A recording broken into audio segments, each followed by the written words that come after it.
Questo servizio è offerto da Coop Services, risorse umane e soluzioni per il territorio. Adotta una torre è l'iniziativa che il Comune di Montagnana ha ideato allo scopo di far risplendere ancora di più le sue storiche mura, che come tutti i beni architettonici e monumentali necessitano di continua manutenzione.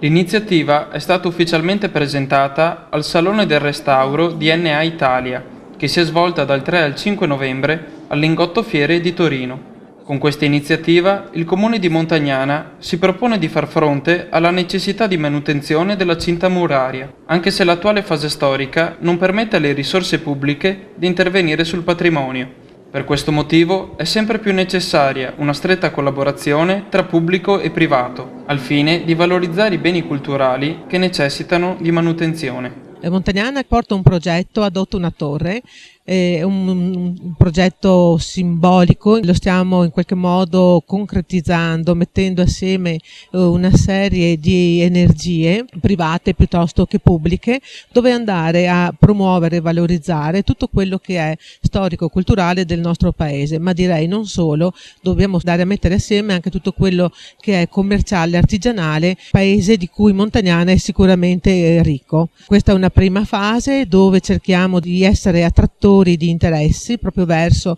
tutto quello che è istituzione ma anche privato all'interno di una attività così importante come la Fiera del Lingotto DNA Italia a Torino. La partecipazione a DNA Italia quindi è stata per il Comune un'importantissima occasione di incontro con finanziatori privati ed istituzionali che potrebbero contribuire in maniera decisiva al progetto di restauro e conservazione della cinta muraria. L'esempio più eclatante e conosciuto di questa nuova tendenza per il finanziamento di beni architettonici e monumentali pubblici è quello del Colosseo, che è in corso di restauro grazie all'indispensabile contributo di un'industria nazionale. Il progetto potrebbe dare alla città murata una forte spinta propulsiva all'economia locale e diventare un esempio importante di come pubblico e privato possano operare sinergicamente per lo sviluppo locale, valorizzando il patrimonio storico, monumentale e culturale di cui Montagnana è ricca.